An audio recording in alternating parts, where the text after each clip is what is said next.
Hello everyone. आज हम लोग देखेंगे द गैस्ट्रो इंटेस्टाइनल ड्रग्स। तो सबसे पहले यहाँ पे हम देखते हैं कि the drugs for peptic ulcer और गैस्ट्रो इसोफेजियल रिफ्लेक्स डिजीजेस।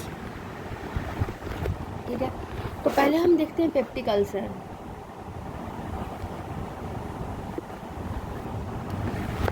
तो बेसिकली पेप्टिक अल्सर कहाँ पे होता है? पेप्टिक अल्सर उस पार्ट ऑफ जीआईटी में होता है जो कि एक्सपोज किससे रहता है, that is expose to gastric acid और पेप्सिन से। तो कौन कौन से पार्ट जो गैस्ट्रिक एसिड और पेप्सिन से जो कि एक्सपोज रहता है, that is the stomach and duodenum. ठीक है, तो फिर ये जो पेप्टिक अल्सर जो अल्सर होते हैं क्यों होते हैं? तो basically this is probably due to imbalance between aggressive things. क्या क्या एग्रेसिव थिंग में क्या क्या आते हैं? Like the acid, like pepsin, bile, H pylori. तो क्या क्या आता है? एसिड आते हैं, पेप्सिन आता है, बाइल आता है, एच पाइलोरी आता है। और ये तो हो गया ड्यू टू एग्रेसिव। और डिफेंसिव में क्या क्या आते हैं? डिफेंसिव में आता है gastric mucus, after that bicarbonate. ठीक है ना, म्यूकस हो गया, बाइकार्बोनेट हो गया, प्रोस्टाग्लैंडिन हो गया, नाइट्रिक ऑक्साइड हो गया। ठीक है ना, हाई म्यूकोसल ब्लड फ्लो हो गया, ये सब चीज़ें। और ऐसा देखा गया है कि बहुत सारा ऐसा पॉजिटिव रोल होता है कि जो कि एच पाइलोरी का इन्फेक्शन करवाता है, मतलब मेनली ड्यूडेनम और गैस्ट्रिक अल्सर में। ठीक है ना, जो कि एनएसआईडी के कारण नहीं होता है। ठीक है ना, that is due to Helicobacter pylori infection, और वो गैस्ट्रिक अल्सर करवाता है। तो अगर हम लोग गैस्ट्रिक अल्सर की बात में देखें तो गैस्ट्रिक अल्सर में क्या होता है? तो in the gastric ulcer basically जो एसिड सिक्रीशन होता है, द एसिड सिक्रीशन, ये क्या होते हैं? नॉर्मल होते हैं या फिर लो होते हैं। ठीक है ना, और यहाँ पे क्या होता है? There is deficient mucosal defence. मतलब म्यूकोसल डिफेंस जो होते हैं वो डेफिशिएंट रहते हैं, जिसके कारण क्या होता है? There is impaired. तो इससे बेसिकली क्या होता है? इम्पेयर्ड म्यूकस और बाइकार्बोनेट का सिक्रीशन होता है। ठीक है ना, ये गैस्ट्रिक अल्सर में देख लिया हमने। और अगर हम लोग बात करेंगे ड्यूडेनल अल्सर की बात करेंगे, ड्यूडेनल अल्सर में क्या होता है? बेसिकली ड्यूडेनल अल्सर में जो एसिड सिक्रीशन होता है, एसिड सिक्रीशन ये इस हाई ज़्यादा होता है। ठीक है ना, कितना में? In about half of the patient. ठीक है, तो गैस्ट्रिक अल्सर में क्या हुआ? एसिड सिक्रेशन नॉर्मल होता है, लो होता है मोस्टली में। और जो there is deficiency in mucus difference, that means impaired mucus blood mucus secretion, bicarbonate secretion होता है। और ड्यूडेनल अल्सर में एसिड सिक्रेशन ज़्यादा होता है। ठीक है ना, एसिड सिक्रेशन मतलब हाफ ऑफ द पेशेंट में मतलब कि ज़्यादा होता है। ठीक है ना, तो इसका मतलब क्या हुआ कि प्रोडक्शन ऑफ एसिड नॉर्मल रहे या फिर हाई रहे, सारे के सारे अल्सर को मतलब अल्सर काउज कर सकता है। ठीक है, तो इसका मतलब क्या है कि अगर प्रोडक्शन ऑफ एसिड नॉर्मल है, हाई है, ये अल्सरेशन कंट्रीब्यूट कर रहा है अग्रेसिव फैक्टर की तरह। मतलब कि अगर हम लोग रिडक्शन कर देते हैं एसिड प्रोडक्शन के लिए प्रोडक्शन को, तो अल्सर का ट्रीटमेंट हो जाएगा। ठीक है, तो सबसे पहले हम देखते हैं the regulation of gastric acid secretion. तो regulation of gastric acid secretion में हमें ये समझना पड़ेगा कि जो गैस्ट्रिक बेसिकली पेराइटल सेल होते हैं। ठीक है ना, क्या होता है? There is gastric parietal cell. ठीक है, और वहाँ पे क्या होते हैं? There is H+K+ ATPase pump होता है। ठीक है, H+K+ that is the proton pump होते हैं। ये क्या सिक्रीट करते हैं? दिस सिक्रीट करते हैं क्या? H+ आयन को। ठीक है, कहाँ पे? In the apical canaliculi of parietal cell. ठीक है, तो क्या होता है? टर्मिनल एंजाइम जो होते हैं H+K+ ATPase पंप जो होते हैं वो सिक्रीट करते हैं H+ आयन को। कहाँ पे? पेराइटल सेल के एपिकल कैनाकुलाई में। ठीक है, कहाँ पे, पेराइटल सेल के एपिकल कैनाकुलाई में। और ये बेसिकली जो ये काम होता है ये किससे एक्टिवेट हुआ था, it is activated by, it is important, it is activated by किसके थ्रू, हिस्टामिन के थ्रू, ACTH के थ्रू और गैस्ट्रिन के थ्रू।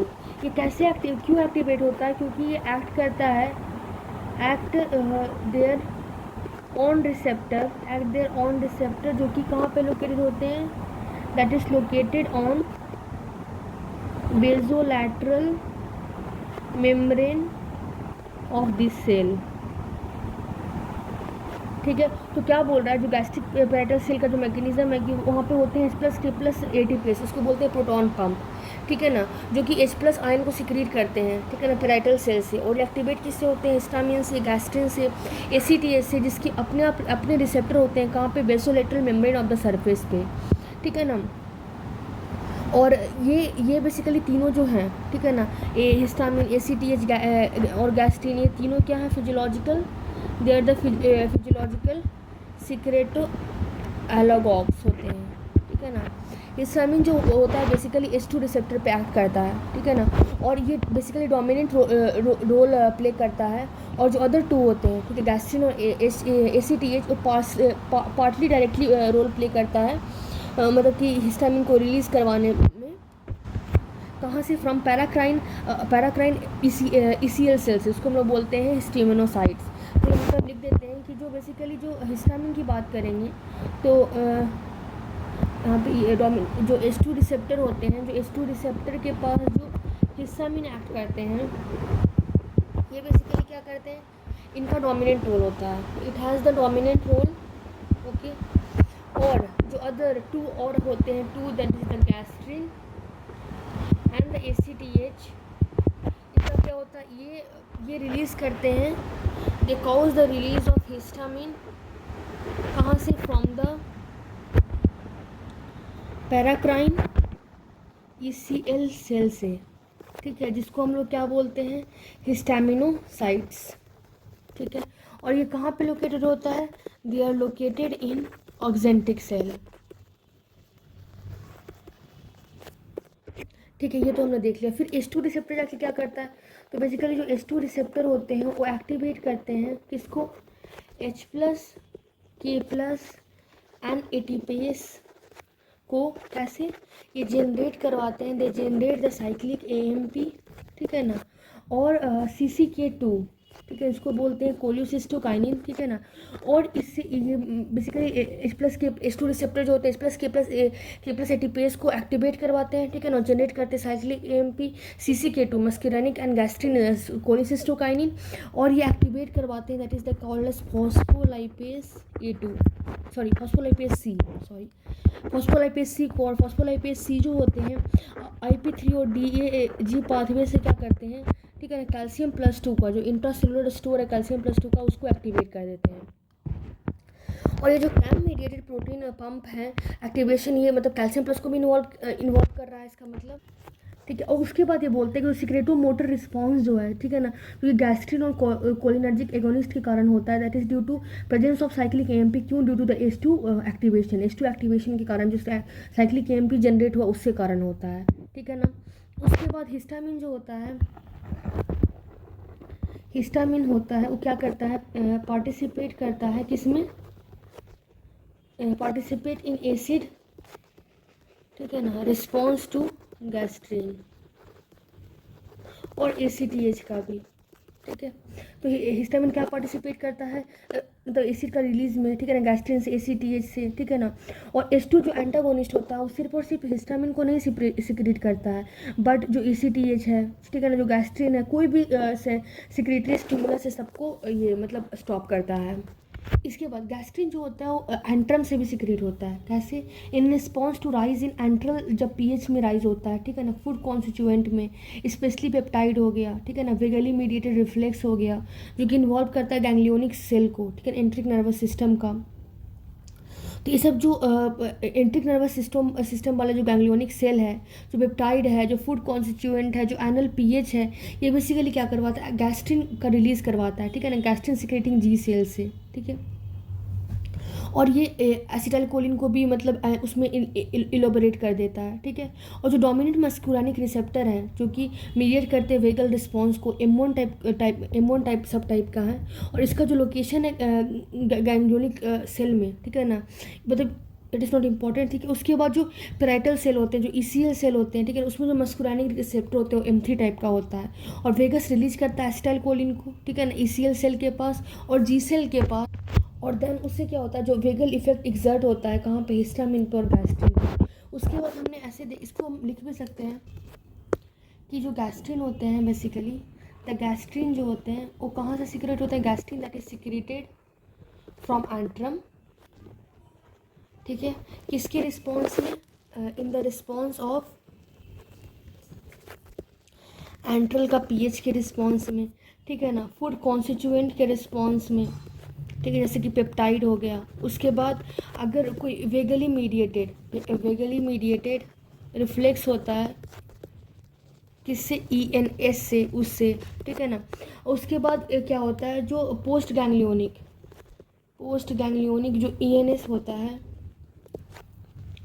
वो गैस्ट्रिन रिलीज को इलिसिट कर देते हैं, ठीक है, गैस्ट्रिन के रिलीज को इलिसिट कर देते हैं कहाँ से, from gastrin secreting G cell से, ठीक है।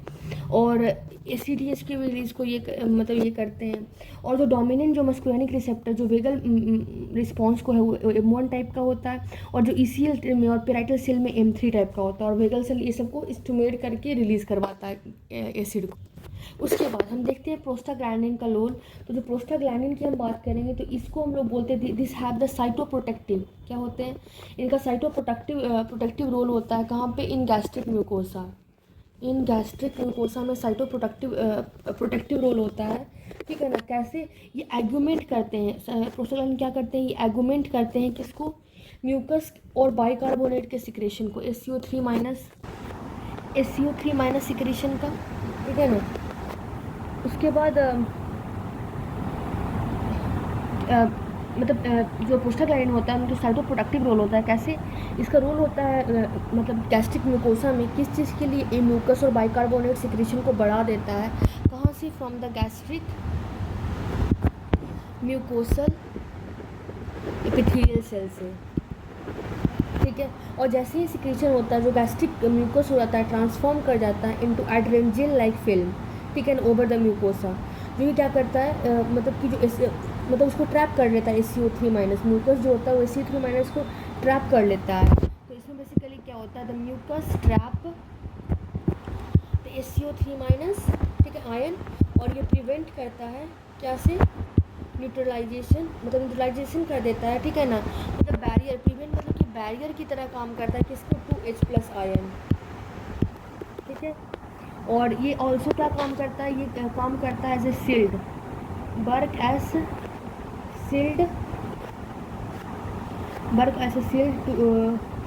Sealed to the mucosa from attack of pepsin के अटैक से बचाता है, ठीक है। उसके बाद आप देखोगे जो PGE2 है, PGE2 ये प्रोड्यूस किससे होता है, दिस इज प्रोड्यूस्ड बाई किससे, गैस्ट्रिक के म्यूकोसा से, it is produced by gastric के म्यूकोसा से, and this inhibit the acid secretion, ठीक है ना, एसिड सिक्रेशन को इनहिबिट करता है कैसे, बाय अपोजिंग किसको, CAMP जनरेशन को, कहाँ पे, CAMP जनरेशन को इनहिबिट करता है, that is in the parietal cell, और गैस्ट्रिन के रिलीज को भी इनहिबिट करता है, gastrin release that is in the G cell. ये हमने देख लिया, ठीक है ना। अब इसके बाद हम देखते हैं कि जो पेप्टिक अल्सर होता है, मतलब स्पेशली जो ड्यूडेनल वाला होता है वो क्रॉनिक होता है, क्रॉनिक रिमिटिंग होता है और रिलैप्सिंग डिजीज़ होता है, जो कि लास्ट करता है सेवरल ईयर तक। तो हमें क्या क्या गोल्स हैं, what are the goals of anti ulcer therapy. तो the goals of anti ulcer therapy is that there should be, हमें रिलीफ ऑफ पेन, ठीक है ना। After that ulcer healing, after that prevention of complication, that is उसमें मतलब आ जाएगा, जैसे bleeding हो गया, ठीक है ना, परफोरेशन हो गया। उसके बाद हमें करना है प्रिवेंशन ऑफ रिलैप्स। तो हमें क्या करना है, हमें पेन को रिलीव करवाना है, अल्सर को हील करवाना है, ठीक है ना।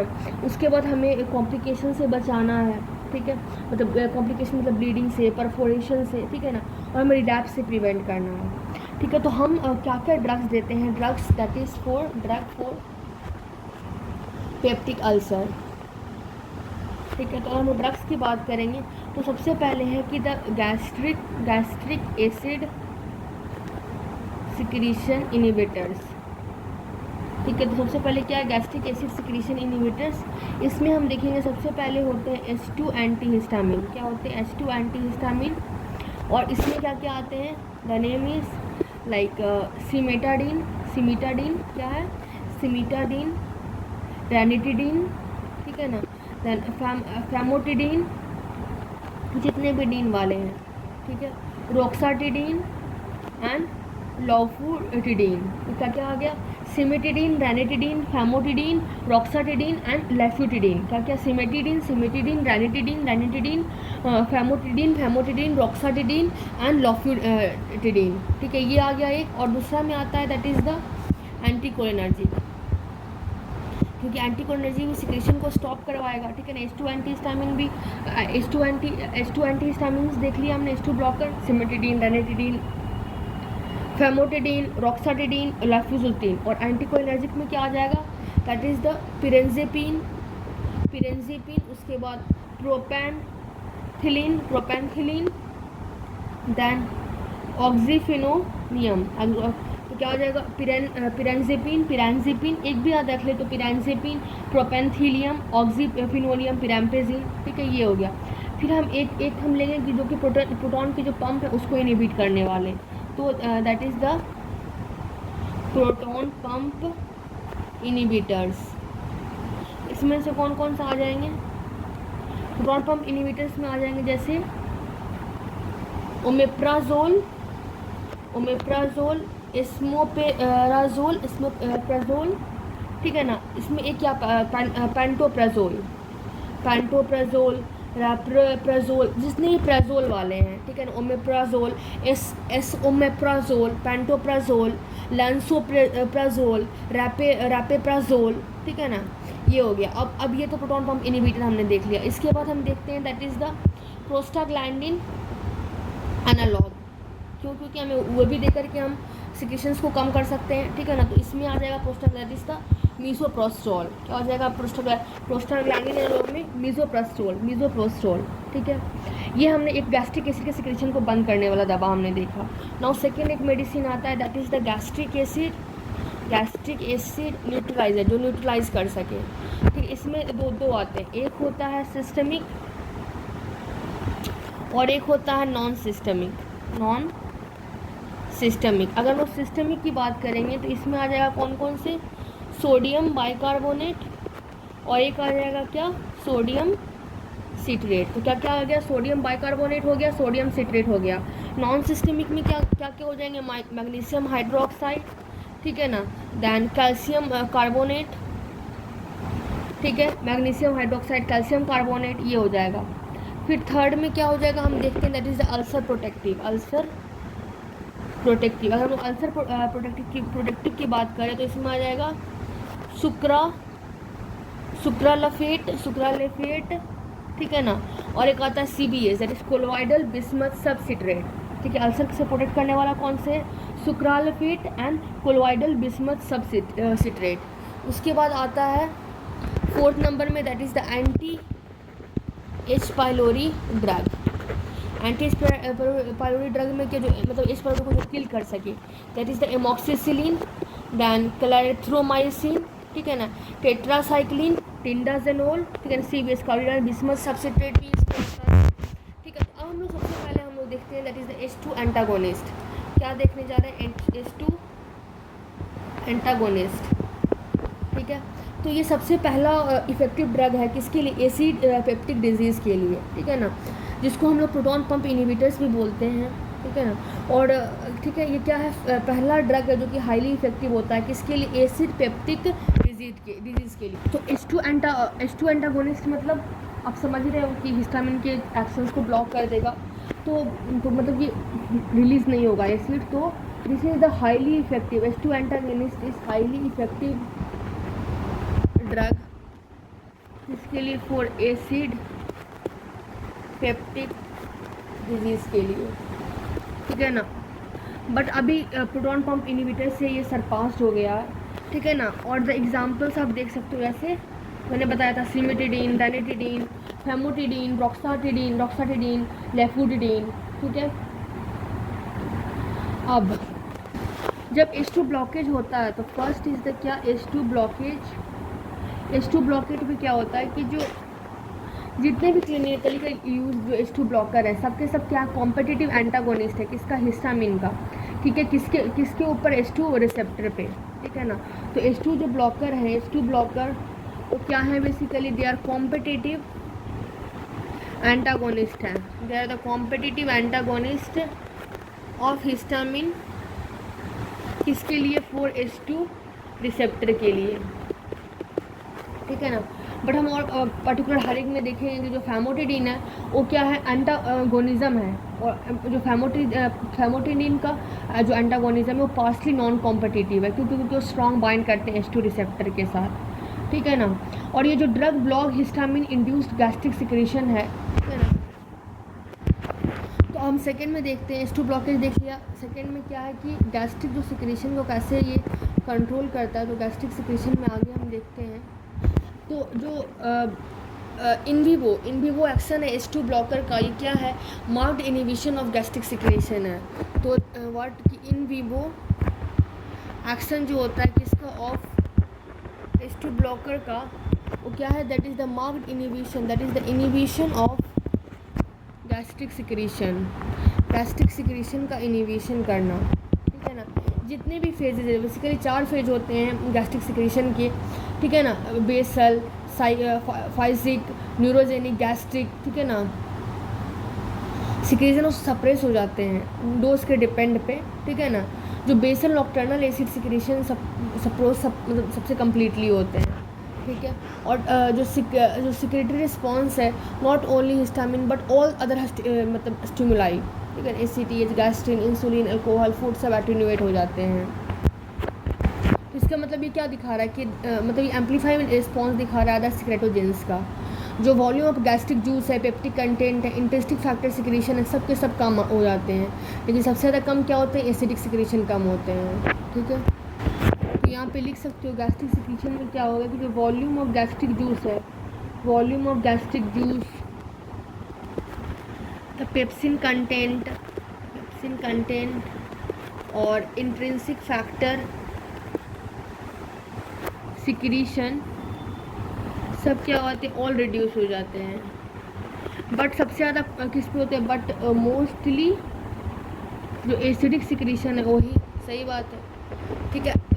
इंट्रिंसिक फैक्टर सिक्रीशन की रिडक्शन होती है, बट नॉर्मल विटामिन B12 जो एब्जॉर्प्शन है वो इंटरफेयर नहीं होता है, ठीक है ना। कोई भी विटामिन B12 डिफिशियंसी नहीं होता आफ्टर प्रोलॉन्ग यूज़ ऑल्सो, ठीक है ना। जो H2 ब्लॉकर्स होते हैं उसका क्या होता है बेसिकली, द H2 ब्लॉकर्स, उसका एक और एक्शन होता है that is called as anti ulcerogenic effect, ठीक है ना। मतलब कि कोई भी किसी भी रीजन से जो गैस्ट्रिक अल्सरेशन होता है, ठीक है ना, किससे, ड्यू टू स्ट्रेस, ड्रग, ठीक है ना, और दैट इज प्रिवेंटेड। और H2 जो ब्लॉकर होता है उनके कोई भी इफेक्ट नहीं होते हैं किस पे, गैस्ट्रिक और एसोफेजियल मोटेलिटी पे और लोअर एसोफेजियल के टोन पे। अब हम लोग फार्माकोकाइनेटिक्स की बात करें तो पी के फार्माकोकाइनेटिक्स, अगर हम लोग सिमेटिडिन की बात कर रहे थे जैसे, तो सिमेटिडिन जो है तो हम लोग कैसे लेते हैं, that is absorbed orally, first metabolism होता है, प्लासेंटा को भी क्रॉस करता है, मिल्क में ही पहुंचता है, बट ये ब्रेन में पुअर, ठीक है ना, ब्रेन पुअर, ठीक है ना, क्योंकि हाइड्रोफोलिक इसका नेचर होता है, ठीक है। एक्सक्रीशन यूरिन के साथ होता है, बाइल के साथ होता है, ठीक है ना, ओके। हमने बोला यूरिन के साथ एक्सक्रीशन होता है, मतलब कि हमें डोज रिड्यूस करना पड़ेगा कहाँ पे, जब पेशेंट को रीनल फेलियर है तो। अब उसके बाद हम लोग एडवर्स इफेक्ट की बात करें तो एडवर्स इफेक्ट में क्या देखोगे आप कि सिमेटिडिन जो है मतलब वेल टॉलरेटेड है मोस्ट ऑफ द पेशेंट से। एडवर्स इफेक्ट बहुत कम होते हैं, 5% से भी कम। साइड इफेक्ट जैसे क्या, हेडेक है, डिजीनेस है, मतलब बॉल अपसेट हो जाएगा, मुंह सूख जाएगा, मतलब वो थोड़ा थोड़ा माइल्डली होता है, ठीक है ना।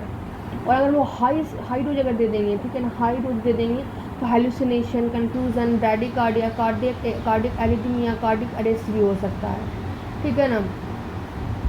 और CNS इफेक्ट जो मैंने अभी बताया वो मोस्टली एल्डरली पेशेंट में होता है, ठीक है। ओके, ये चीज़ें था। और एक चीज़ जो है जो सिमेटिडिन के लिए है, द सिमेटिडिन, ठीक है ना, इसका क्या होता है बेसिकली एंटी एड्रेनोजेनिक इफेक्ट होता है। क्या होता है? एंटी एड्रेनोजेनिक इफेक्ट होता है, ठीक है ना, मतलब कि डिस्प्लेस कर देता है डाईहाइड्रोटेस्टोस्टेरोन को साइटोप्लाज्मिक रिसेप्टर से। ओके, तो और अगर हाई डोज हम लोग देते हैं तो ये गायनेकोमेस्टिया भी प्रोड्यूस करता है, ठीक है, लिबिडो को रिड्यूस कर देता है, इम्पोर्टेंसी, ये सब चीज़ें हैं। अगर हम लोग इंटरेक्शन, क्योंकि इंपॉर्टेंट होता है हर ड्रग के लिए, तो इंटरेक्शन की बात करेंगे तो सिमेटिडिन बेसिकली जो होता है, सिमेटिडिन दैट इनिबिट इसको सेब्रल साइटोक्रोम P450 इंजाइम को, ठीक है ना, और ये रिड्यूस करता है ब्लड फ्लो को, इनिबिट करता है मेटाबॉलिज्म में बहुत सारे ड्रग्स को, ठीक है ना, इसीलिए एक्यूमुलेट कर जाता है टॉक्सिक लेवल में, ठीक है। इनिबिट करता है क्या? Metabolism of many drugs. तो सिमेटिडिन जो होता है इनिबिट करता है साइटोक्रोम सिमेटिडिन जो है वो इनिबिट कर रहा है साइटोक्रोम P450 एंजाइम के बहुत सारे, और ये रिड्यूस कर देता है हेपेटिक ब्लड फ्लो को, तो इनिबिट कर देता है मेटाबॉलिज्म ऑफ मेनी ड्रग, इसके कारण कि बहुत सारे ड्रग जो होते हैं एक्यूमुलेट कर देते हैं टॉक्सिक लेवल में, जैसे कि थियोफाइलिन, फेनिटोइन, कार्बामेजापिन, फेनिबार्बिटॉन, सल्फोयूरिया, वारफेरिन, ठीक है, ये तो हमने देखा है। और जो एंटा एसिड होता है वो अब्जॉर्प्शन को रिड्यूस कर देता है, जितने भी H2 ब्लॉकर है सारे के सारे में, ठीक है। और भी हम कौन कौन से H2 ब्लॉकर्स देखा था, that is the one is the ranitidine, ठीक है ना। तो रैनिटिडीन में कुछ कुछ पॉइंट आप याद रख सकते हो कि ये कितने टाइम 5 टाइम्स मोर पोटेंट होते हैं, 5 time more potent than cimetidine, ठीक है ना, सिमेटिडीन। और इसमें कोई भी there is no anti androgenic action, ठीक है ना, कोई भी प्रोलैक्टिन का सिक्रेशन को इंक्रीज नहीं करता है, कोई भी एस्ट्राडियोल को हेपेटिक मेटाबॉलिज्म से नहीं ये स्पेयर करता है, कोई भी मेल के सेक्सुअल फंक्शन पे गायनेकोमेस्टिया में कोई भी ये नहीं है, ठीक है ना। साइड इफेक्ट जस्ट वही हेडेक, डायरिया, कॉन्स्टिपेशन, डिजीनेस, ये सब हो सकता है, ठीक है। और इसकी भी परमेबिलिटी ब्रेन में कम होती है, ठीक है ना, तो ये CNS में कम साइड इफेक्ट करेगा। अब उसके बाद और भी बहुत सारे ड्रग, रैनिटिडीन देख लिया, अब जैसे और भी कुछ कुछ ड्रग्स देख लेते हैं, जैसे कि कुछ कुछ इंपॉर्टेंट पॉइंट, जैसे फैमेटिडीन। तो फैमेटिडीन की बात करेंगे, इसका लॉन्गर ड्यूरेशन ऑफ एक्शन होता है, लॉन्गर ड्यूरेशन ऑफ एक्शन होता है, और सब वही सब, ठीक है। और फैमेटिडीन के बाद और भी कौन सा ड्रग था, डेट वाज द रॉक्साटिडीन। क्या था? रॉक्साटिडीन था,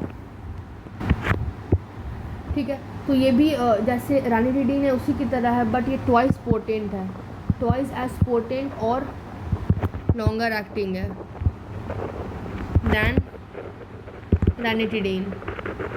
और इसका भी कोई भी एंटी एड्रेनर्जिक इफेक्ट नहीं होता है, और साइटोक्रोम P450 का इनिबिटरी इफेक्ट भी नहीं होता है, ठीक है। उसके बाद एक और लास्ट ड्रग जो था जिसके बारे में हमने पर देखा था, लैफ्यूटिडीन, ठीक है ना। ये लैफ्यूटिडीन, इसमें क्या है ये, ठीक है ना, H2 ब्लॉकर तो है ही, ठीक है ना, एसिड डिस्क्रिप्शन को तो कम करता ही है। ये और क्या क्लेम किया गया कि इन्हांस करता है नाइट्रिक ऑक्साइड का प्रोडक्शन का, जिससे क्या होता है गैस्ट्रोम्यूकोसल ब्लड फ्लो बढ़ता है, जिससे क्या होता है गैस्ट्रो प्रोटेक्टिव इवेंट होता है, ठीक है ना, इंक्रीज करता है म्यूकस सिक्रेशन को, सोमैटोस्टैटिन को, ठीक है। बट अभी उतना क्लिनिकल इम्प्लीकेशन मतलब इस चीज़ों को हमने उतना नहीं देखा है, ठीक है ना। ये GRD पेप्टिक अल्सर में ये यूज़ करते हैं, ठीक है। नाउ हम लोग यूजेस देखने जा रहे हैं कि that is the what are the uses of H2 blocker. तो यूजेस में ऑफ कोर्स सबसे पहला तो वही है कि there is suppression of the gastric acid secretion, ठीक है। तो क्या हो जाएगा, there is suppression of gastric acid secretion, ठीक है ना। बट मैंने कुछ देर पहले ही बोला था कि PPI जो होता है ज़्यादा प्रोड्यूस करता है more complete suppression of acid, तो अभी वो क्लिनिकली मोर इफेक्टिव है, ठीक है ना। और ये टॉलरेटेड भी हैं, सेफ भी हैं, ठीक है। तो उन्होंने H2 ब्लॉकर को रिप्लेस कर दिया है, तो हम लिख देते हैं कि जो पीपीआई आज के वर्ल्ड में पीपीआई जो होता है प्रोड्यूस करता है क्या, more complete separation of acid, more complete separation of acid, ठीक है, और clinically they are more effective और they are equally tolerated and they are safe, ठीक है ना। तो they are largely replaced, they are so largely replaced, they have largely replaced H2 blockers, ठीक है। अब अगर हम यूजेस की बात करेंगे तो और किस किस यूजेस में ऐसे है, तो एग्जांपल फर्स्ट में अगर आप देखोगे that will be the peptic ulcer, ठीक है। तो H2 ब्लॉकर जो होते हैं वो बेसिकली मतलब यूज़ होते हैं to heal the peptic ulcer, ठीक है। पेप्टिक अल्सर में बात करेंगे तो H2 जो ब्लॉकर होते हैं वो क्या करते हैं, they heal the peptic ulcer. PPI जो होते हैं फास्टर एक्टिंग होते हैं, प्रोड्यूस करते हैं मोर कंप्लीट पेन रिलीफ को, हील करते हैं ज़्यादा परसेंटेज ऑफ अल्सर को शॉर्ट टाइम में, ठीक है ना। जैसे कि जो H2 ब्लॉकर है ना वो बेसिकली 60 से 80% ड्यूोडेनम अल्सर को हील करेंगे 4 वीक में, ठीक है ना, और 70 से 90% हील करेंगे 8 वीक में, ठीक है। तो और हीलिंग रेट जो होता है गैस्ट्रिक अल्सर के लिए थोड़ा कम होता है, और अल्सर हीलिंग के लिए हमें there should be separation of nocturnal secretion, ठीक है, by single high bed time dose हम दे देते हैं, जो कि मतलब ज़्यादा इफिकेशियस होता है। इसको हम लोग ट्वाइस डोज को स्प्लिट करके भी मॉर्निंग और इवनिंग में दे सकते हैं, ठीक है। ये इम्पॉर्टेंट है कि जो H2 ब्लॉकर्स होते हैं, H2 ब्लॉकर वो हम लोग नहीं यूज़ होते हैं, that is not used for ulcer जो कि किससे कॉज हुआ, that is caused by NSAID या फिर जो H पाइलोरी के इन्फेक्शन से जो हुआ है, ठीक है ना। क्योंकि जो बेसिकली जब ऐसे होते हैं ना तो जो पीपीआई होते हैं ना वो मोर इफेक्टिव होते हैं और हील कर देते हैं अल्सर, ठीक है ना। उसके बाद अब एक हमने पेप्टिक अल्सर में देख लिया, और किस में यूज़ होते हैं H2 blockers. The second thing where it is use that is the non ulcer dyspepsia. तो हम लोग नॉन अल्सर डिस्प्लेसिया की बात डिस्पेप्सिया की बात करेंगे तो ये कैरेक्टराइज कैसे होते हैं, बाय द एब्डोमिनल फुलनेस। इसमें क्या क्या होता है, देयर एब्डोमिनल फुलनेस होता है, गैस होता है, there is bloating, there is pain, ठीक है, देयर इज़ नोसिया, ठीक है। तो इसमें बोथ H2 ब्लॉकर एंड मतलब ये सिर्फ नॉन अल्सरेटिव है, बट डिस्पेप्सिया मतलब हमें लगेगा पेट भरा भरा है, गैस हो रहा है, ब्लोटिंग हो रहा है, पेन हो रहा है, नोजिया हो रहा है, ठीक है ना, जल्दी से पेट भर जा रहा है, अनडिसेटाइटरी हो रहा है, तो ठीक है ना। तो इसमें H2 ब्लॉकर पीपीआई दोनों यूज़ होते हैं, commonly use for non ulcer dysplasia, और दोनों इक्वली इफेक्टिव रहते हैं, ठीक है। तो इसमें बेसिकली हम लोग इंटरमीडिएट एसिड सेपरेशन मेडिटेशन मतलब, ठीक है ना, ये। इसके बाद और हम लोग थर्ड में क्या देते हैं, third it is that is the bleeding from stress ulcer, या फिर होता है क्या इरोजिव गैस्ट्राइटिस। तो अगर कोई स्ट्रेसफुल कंडीशन है जैसे कि हिपैटिक कोमा आ गया, severe burn, trauma, prolong surgery हो गया, prolong intensive care, renal failure, ठीक है ना, तो इसमें क्या होता है, देयर उसमें गैस्ट्रिक इरोजन हो जाता है, ब्लीडिंग हो जाता है, ठीक है ना, और म्यूकोसल इस्चीमिया, ठीक है ना, अलॉन्ग विद द एसिड, ये मतलब उसका रीज़न होता है। तो हमें इंट्रावेनस इन्फ्यूज़न देना है H2 ब्लॉकर को, ताकि हम लोग गैस्ट्रिक लीजन को और हेमरेज को हम लोग प्रिवेंट कर सकें, और the healing of erosion can be promoted, ठीक है। ये चीज़ें था। तो क्या देखा कि जो स्ट्रेसफुल सिचुएशन है जैसे कि हिपैटिक कोमा हो गया, बर्न है, ट्रॉमा है, प्रोलॉन्ग सर्जरी है, प्रोलॉन्ग इंटेंसिव केयर है, रीनल फेलियर है, इसमें बेसिकली गैस्ट्रिक इरोजन होता है और ब्लीडिंग होता है, ठीक है ना। तो इसमें हम लोग इंट्रावेनस इंजेक्शन देते हैं H2 ब्लॉकर को, जो कि गैस्ट्रिक लीजन और हेमरेज से प्रिवेंट करता है, ओके। अब फोर्थ में अगर आप देखोगे तो इसका GERD, तो H2 ब्लॉकर जो होता है वो माइल्ड, जो यहाँ पर लिख देते GERD की बात करेंगे तो बेसिकली जो H2 ब्लॉकर होते हैं ना वो किस में यूज़ होते हैं, ओनली इन माइल्ड या फिर स्टेज 1 केस ऑफ GERD। आगे हम लोग देखेंगे GERD का, ठीक है ना। अब ये हमने देख लिया। अब हम लोग देखने जा रहे हैं क्या, that is the proton pump inhibitors, PPIs. तो बेसिकली H2 के बहुत सालों की डिस्कवरी के बाद there came the class of potent acid suppression, जिसको हम लोग बोलते हैं प्रोटॉन पंप इनहिबिटर्स, जो अब यूज़ होता है। इसमें बहुत सारे ड्रग हैं, ओमेप्राजोल, ठीक है, ओम दैन एस, उसमें एस ओमेप्राजोल हो आता है, पैंटोप्राजोल, लैंसोप्राजोल, ठीक है ना, रैबेप्राजोल, देन इलिएप्राजोल। सबसे पहले हम लोग वैसे ड्रग्स के नेम से ही बात कर लेते हैं, ओमेप्राजोल जैसे एग्जांपल लेकर के, ठीक है ना। तो ये बेसिकली जो ओमेप्राजोल है, ये क्या करता है, दिस फाइनल कॉमन स्टेप जो होते हैं, फाइनल कॉमन स्टेप किसमें, इन गैस्ट्रिक एसिड सिक्रेशन, ठीक है, उसको इनहिबिट कर देते हैं। ओके, और जो प्रोटॉन पंप इनहिबिटर है वो, तो हमें पता ही होगा कि H2 ब्लॉकर को मतलब ओवरटेकन कर लिया एसिड पेप्टिक डिसऑर्डर से कोई से जो थे, ठीक है ना, उसके लिए। ये बेसिकली पीपीआईज जो होते हैं पावरफुल इनहिबिटर होता है गैस्ट्रिक एसिड का, जो कि टोटली HCl के सिक्रेशन को एबॉलिश कर सकता है, ठीक है ना, वो जब रेस्टिंग फेज में है, एज वेल एज कभी स्टिमुलेट कर गया फूड से तब भी, ठीक है ना, और कोई भी सिक्रेटोजेन से विदाउट एनी, और पेप्सिन पे without any effect on pepsin intrinsic factor, ठीक है ना, जूस। तो ये इंपॉर्टेंट है, यहाँ पे लिखना चाहिए कि ये दिस इज़ क्या है, ये powerful, they are the powerful inhibitor of gastric acid. ये गैस्ट्रिक एसिड के पावरफुल इनहिबिटर होते हैं, ठीक है ना। ये क्या करते हैं, they totally abolish the HCl secretion, कब, both the resting as well as stimulated by food, ठीक है ना, फूड से, और एनी ऑफ द सिक्रेटोजेंस, ठीक है ना। और इसमें क्या होता है, there is without any much effect on किस पे, पेप्सिन पे, इंट्रिंसिक फैक्टर पे, ठीक है ना, जूस वॉल्यूम पे, as well as gastric mortality पे। ओके, उसके बाद जो ओमेप्राजोल है, ठीक है ना, ये क्या रहते हैं, इनएक्टिव रहते हैं किस पे, न्यूट्रल पीएच पे, इनएक्टिव एट न्यूट्रल पीएच,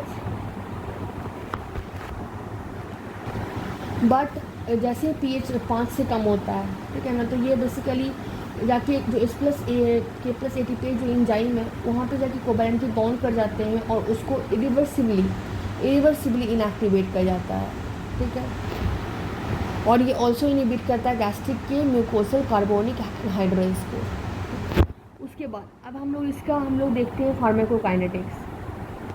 तो जो पीपीआई, जितने भी पीआई हैं सबके सब ओरली देते हैं, ठीक है ना। पीपीआई क्या होते हैं, given orally they are given and they are enteric coated. क्या होते हैं, एंटेरिक कोटेड होते हैं, और हम लोग मतलब प्रोटेक्ट, मतलब एंटेरिक कोटेड मतलब समझ ही गए, by two right, gastric juice से प्रोटेक्ट होकर जाके इंटेस्टाइन में वो ये करते हैं।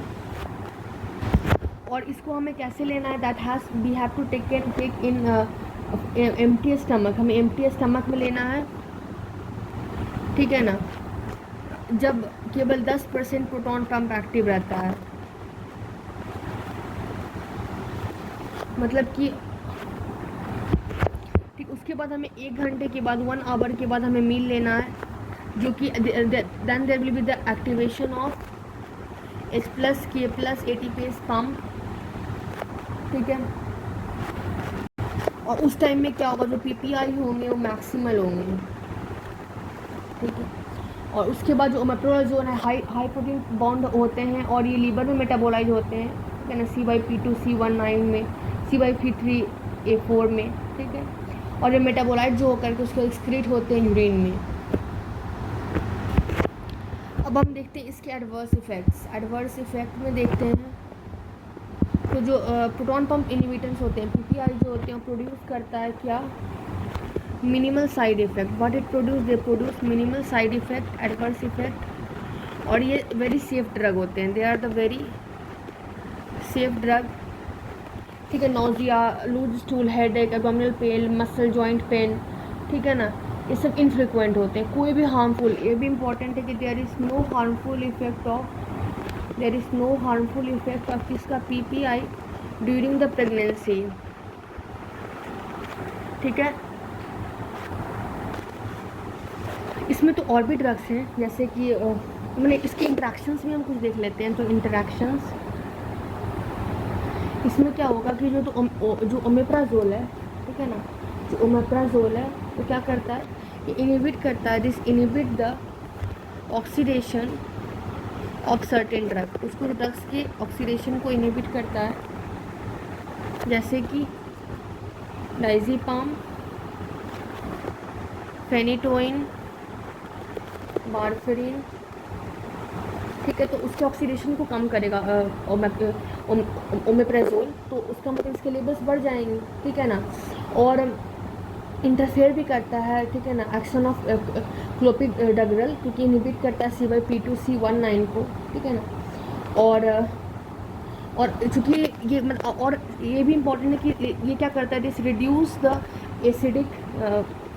Acidic gastric content. तो इससे क्या होता है कि there is absorption of ketoconazole, absorption of ketoconazole और आयरन सॉल्ट जो होता है वो डिक्रीज हो जाता है, ठीक है। और जो और ये इंपॉर्टेंट है कि ओमेप्रोजोन का मेटाबॉलिज्म कौन इनहिबिट करता है, तो दैट इज़ द क्लेरिथ्रोमायोसिन। क्लेरिथ्रोमायोसिन जो है वो इनहिबिट करता है किसकी, ओमेप्राजोल के मेटाबॉलिज्म को। और भी इसमें बहुत सारे ड्रग्स हैं, जैसे इजोमेप्राजोल, लैंजोमेप्राजोल, इरेप्राजोल, ठीक है ना, रैबेप्राजोल, ठीक है ना, पैंटेप्राजोल। तो पैंटेप्राजोल एक यहाँ पे बता देते हैं थोड़ा एक इम्पॉर्टेंट पॉइंट कि पैंटेप्राजोल में क्या होगा कि इसका क्लिनिकल जो एफिकेसी होता है, द क्लिनिकल एफिकेसी वो मतलब कि कंपेयर्ड होता है कंपेयर्ड टू मेप्राजोल,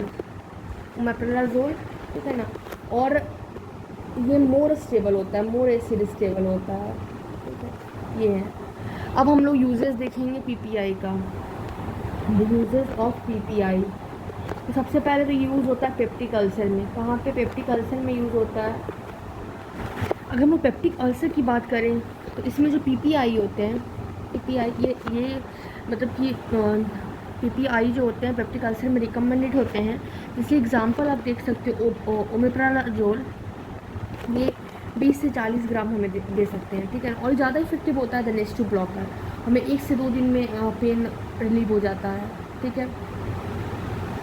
और ड्यूरडम है अल्सर भी जल्दी मतलब सब कुछ जल्दी हील होता है। तो this be give for this. और एक चीज़ और होती है, पीपीआईज होते हैं वो इंटीग्रल कंपोनेंट होते हैं एंटी एस्पायरोइड थेरेपी का। और पीपीआई इसके लिए भी ड्रग ऑफ चॉइस होती है, किसके लिए, फॉर NSAID इंड्यूस गैस्ट्रिक या फिर ड्यूरनल अल्सर, ये मैं थोड़ी पहले भी बोला था।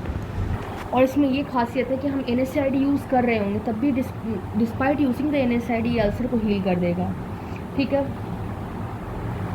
उसके बाद जब हमें रिक्वायरमेंट होती है तो हम NSAID को डिसकंटिन्यू भी कर सकते हैं, अगर वो पॉसिबल नहीं है तो ये भी मतलब हम बोलते हैं कि switch to COX-2 selective NSAID, ठीक है।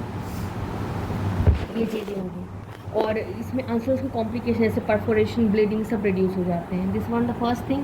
Now second is bleeding peptic ulcer, bleeding peptic ulcer. इसमें क्या है, जो एसिड होते हैं वो बेसिकली एसिड जो होते हैं दे इन्हांस क्लॉट डिसोल्यूशन, क्लॉट को डिसोल्यूशन करवाते हैं, कैसे, प्रमोटिंग अल्सर ब्लीड।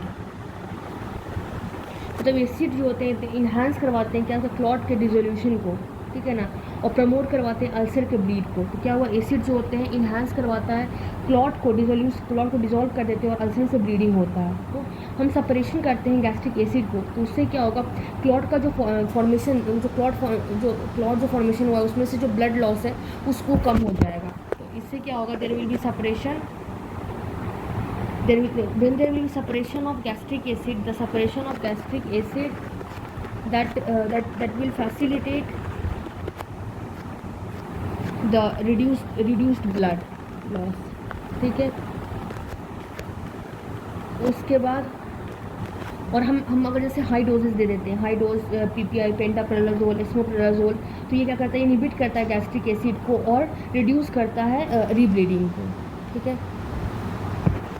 उसके बाद थर्ड में है that is the stress ulcer. Third is stress ulcer. इसमें क्या होते हैं कि जो इंट्रावेनस पेंटाप्रेलाजोल है, रैपेप्रेलाजोल है, ठीक है ना, ये लिस्ट और एटलीस्ट मतलब इफेक्टिव प्रोफाइलेक्टिव होते हैं किसके लिए, स्ट्रेस अल्सर के लिए, that is the IVH2 blockers के लिए, ठीक है। तो स्ट्रेस अल्सर में क्या होते हैं, पेंटाप्रेलाजोल, रैपेप्रेलाजोल, ठीक है ना, मतलब इफेक्टिव होते हैं। उसके बाद फोर्थ में है that is the GERD। Fourth में क्या है, GERD। और इसमें भी क्या होते हैं, जो PPI जो होते हैं, PPIs जो कि क्या होते हैं, ड्रग ऑफ चॉइस होते हैं। बस GERD में होता है कि जो पेप्टिक अल्सर के लिए हमें डोज चाहिए उससे हमें डबल डोसेस में चाहिए होता है। नाउ फिफ्थ में हम देखते हैं that is the Zollinger Ellison syndrome. क्या है, जोलिंसन एल्सर सिंड्रोम। तो बेसिकली जो जोलिंगर एलिसन सिंड्रोम होता है उसमें क्या होता है, this is the gastric, basically this is the gastric hyper secretory state. क्या है, गैस्ट्रिक हाइपर सिक्रेटरी स्टेट है, किसके कारण, ड्यू टू गैस्ट्रिनोमा, ठीक है ना। गैस्ट्रिनोमा बेसिकली क्या होते हैं, this is the rare tumour जो कि सिक्रीट करते हैं किसको, गैस्ट्रिन को। तो जो लिंगर एल्सन सिंड्रोम क्या है, ये basically gastric hyper secretory state है, किसके कारण, गैस्ट्रिनोमा के कारण, जो कि क्या होता है, एक रेयर ट्यूमर सिक्रेटिंग गैस्ट्रिन होता है, ठीक है ना। और ये which present with difficult to heal gastric या फिर ड्यूोडेनल अल्सर, ठीक है। तो क्या ये गैस्ट्रिक हाइपर सिक्रेटरी स्टेट है, किसी कारण गैस्ट्रिनोमा के कारण, जो कि एक रेयर ट्यूमर सिक्रेटिंग गैस्ट्रिन होता है, ठीक है ना, और जो कि प्रेजेंट होता है, और इट प्रेजेंट भी, मतलब ये अगर प्रेजेंट होता है तो there will be difficult in to heal the gastric and duodenal ulcer. तो हमें हाई डोज PPI हम देंगे फॉर कंट्रोलिंग सिम्टम, ठीक है ना। अब इसके बाद हम देखते हैं द एंटीकोलिनर्जिक्स। मैं एंटीकोलिनर्जिक्स भी देखा था, एंटीकोलिनर्जिक्स भी हमने देखा था कि कैसे वो गैस्ट्रिक एसिड सिक्रेशन इनहिबिटर्स होते हैं। तो अगर हम लोग एंटीकोलिनर्जिक की बात करेंगे तो इसमें क्या है कि जो एट्रोपिनिक ड्रग होते हैं, व्हाट, क्या एट्रोपिनिक ड्रग, ठीक है नहीं, क्या करते हैं, they reduce the volume of, क्या करते हैं, रिड्यूस करते हैं वॉल्यूम किसका, of gastric juice without raising its pH, ठीक है। तो एट्रोपिनिक ड्रग क्या होते हैं, रिड्यूस करते हैं वॉल्यूम ऑफ गैस्ट्रिक जूस को विदाउट रेजिंग इट्स pH। तो एट्रोपिनिक ड्रग क्या होते हैं, रिड्यूस करते हैं वॉल्यूम ऑफ गैस्ट्रिक जूस को without raising its pH, unless क्या हो, अनलेस वहाँ पे there is food, unless there is food in stomach to dilute secreted acid, ठीक है ना। और जो स्टिमुलेटेड गैस्ट्रिक सिक्रेशन है वो मतलब कि they will less completely inhibited. उसके बाद इफेक्टिव डोज जो कि for ulcer healing of anti muscarinic drug जैसे कि एट्रोपिन हो गया, ठीक है ना, ऑक्सीफेनोपिन हो गया, इनवेरेबली प्रोड्यूस करता है intolerance side effects. Basically antibiotic में इतना रखना कि एट्रोपिक ड्रग होता है कि रिड्यूस करता है वॉल्यूम ऑफ गैस्ट्रिक जूस को और विदाउट pH को ये करते हुए। और इसमें अगर हम लोग ड्रग्स का नाम याद करेंगे तो एग्जाम्पल इज़ लाइक पिरेंजेपिन जो बेसिकली होता है, क्या होता है, they are the selective immune anticholinergic, ठीक है ना, जो कि पेप्टिक अल्सर के लिए मतलब कि हम यूज़ करते हैं, ठीक है ना। दो anti मस्कुलिनिक side effect less mark होता है, मोर इफेक्टिव H2 ब्लॉकर और PPI, ठीक है ना, रेडनेटिस रिएजेंट, ये हो गया। अब नाउ एंटीकोलिनर्जिक्स हमने देख लिया, now we will see the prostaglandin analogue.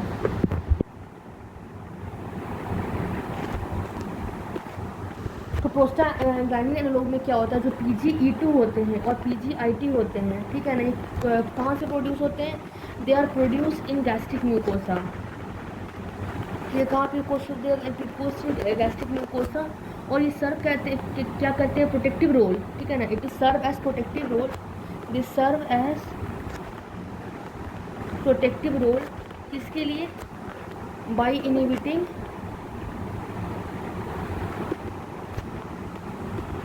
Acid gastric secretion और म्यूकस को भी सिक्रेट करके, एससीओ का सिक्रेशन करके, ठीक है ना। जो प्रोस्टाग्लैंडिन होते हैं वो इनिबिट करते हैं गैस्ट्रिन रिलीज को, ठीक है ना।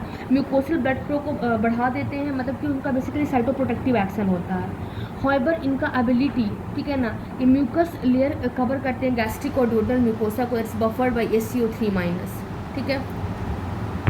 उसके बाद जो नेचुरल प्रोस्टाग्लैंडिन होते हैं बहुत शॉर्ट एक्टिंग होते हैं, बट हमने जैसे एग्जांपल देखा कौन सा, मीजोप्रोस्टॉल, ठीक है ना, जो कि मिथाइल PG1 ईस्टर है। ये लॉन्ग एक्टिंग PG1 डेरिवेटिव है, जो कि क्या करते हैं, that inhibit the acid output. क्या करते हैं, इनिबिट करते हैं एसिड के आउटपुट को।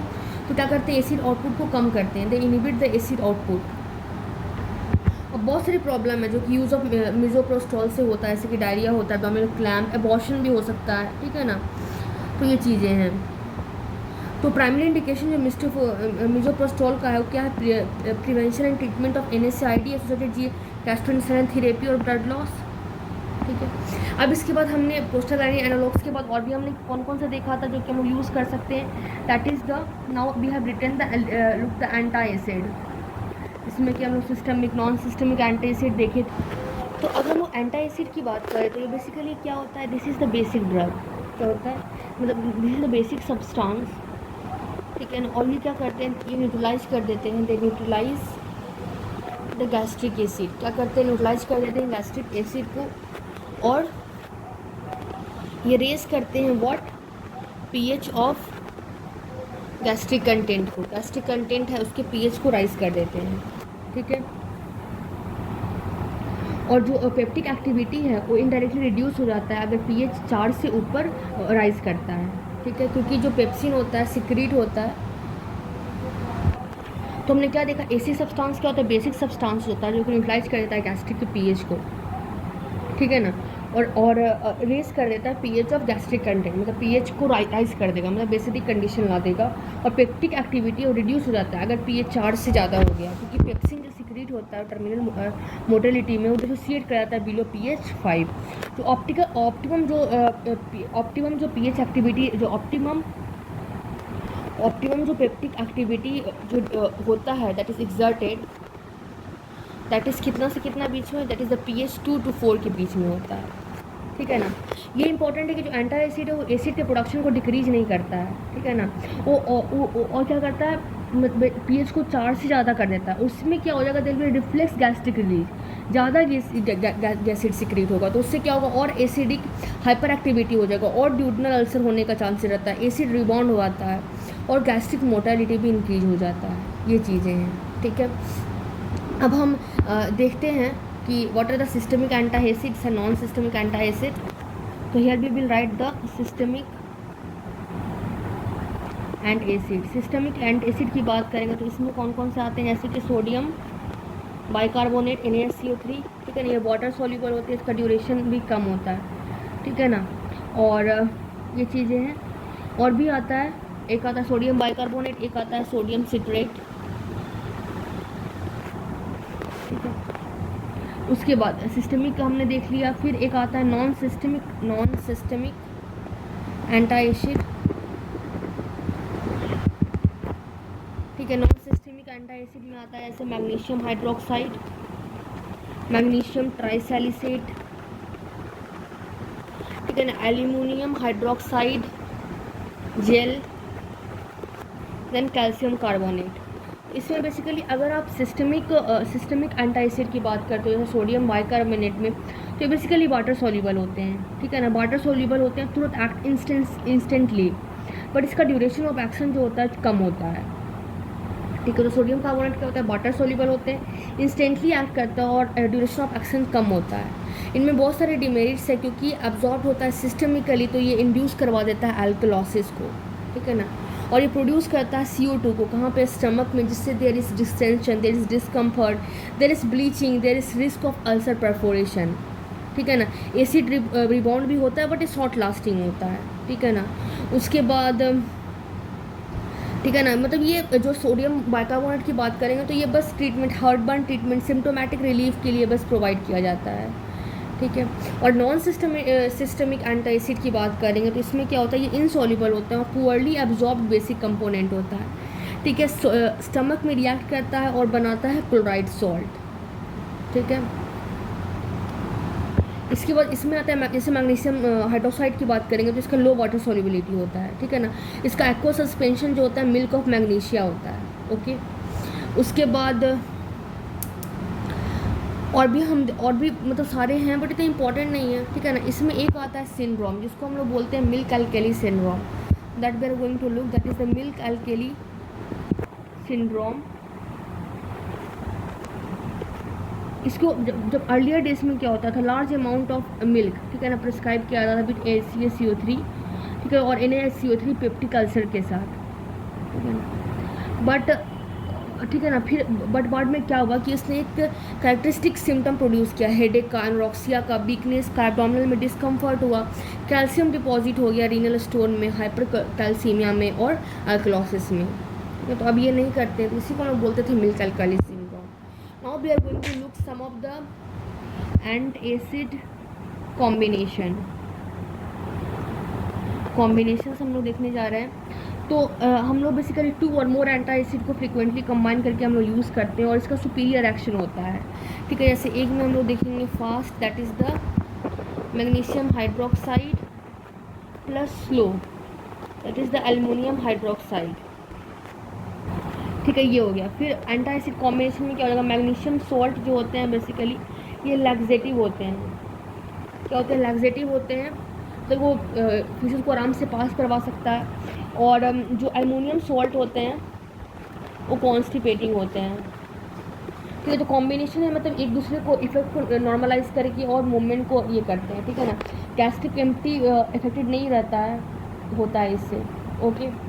ड्रग इंट्रैक्शन की बात करेंगे तो ये रेस कर देता है गैस्ट्रिक पीएच को, कॉम्प्लेक्स बना देता है, that is non absorbable antacid जो कि रिड्यूस कर देता है एब्जॉर्प्शन ऑफ मेनी ड्रग्स को, जैसे कीटोकोनाजोल, डाइपेजाम, ये सब को, ठीक है ना।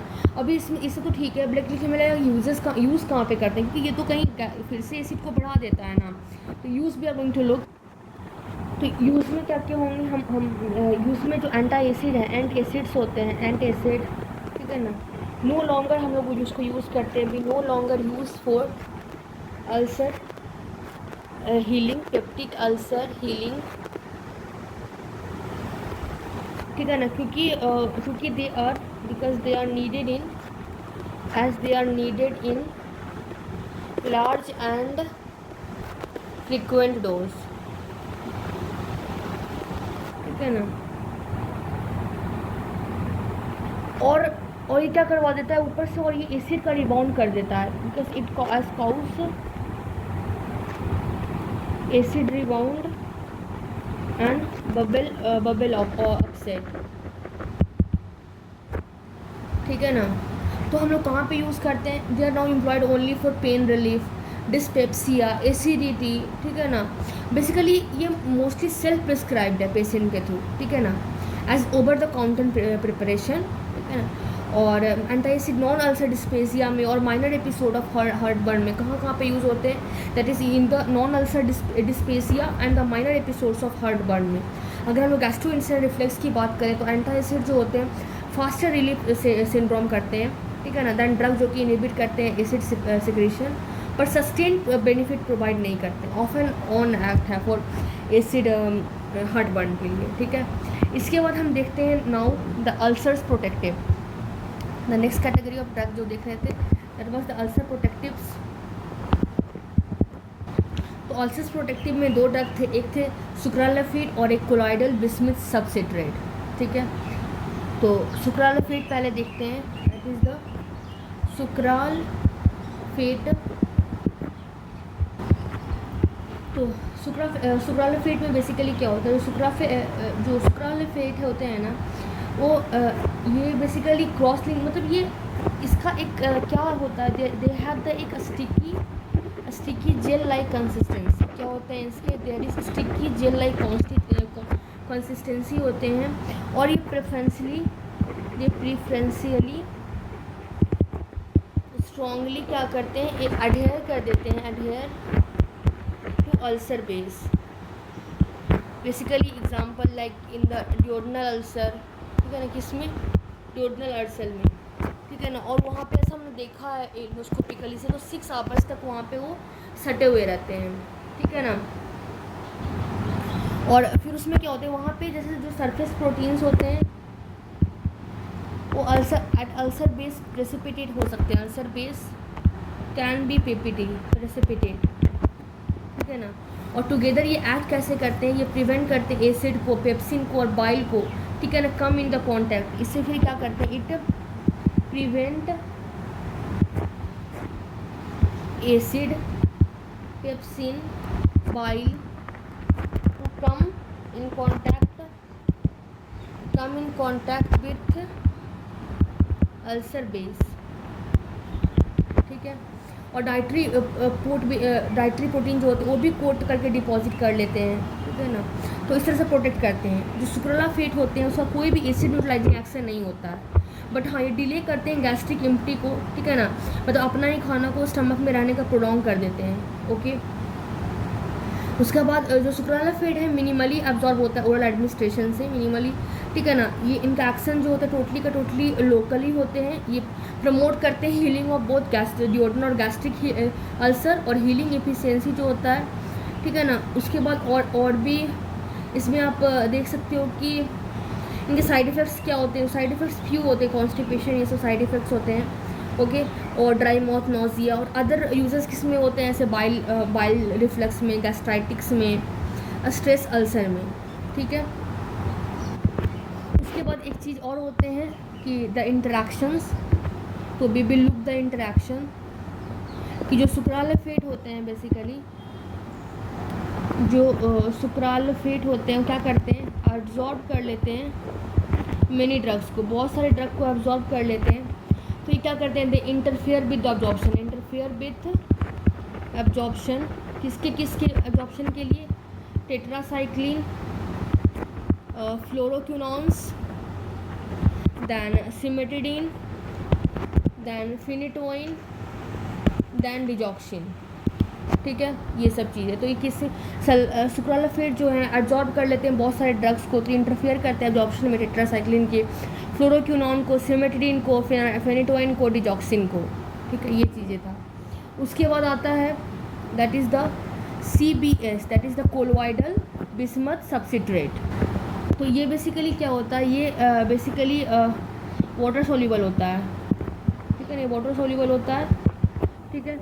और मैकेनिज्म ऑफ एक्शन जो कोलोइडल बिस्मथ सब्सिट्रेट का क्लियर नहीं है, ठीक है ना। इसमें क्या होता है, जो कोलोइडल बिस्मथ सब्सिट्रेट होता है ये क्या कर देता है, इंक्रीज कर देता है गैस्ट्रिक के म्यूकोसल PGE2 को, म्यूकस को और SO3- प्रोडक्शन को।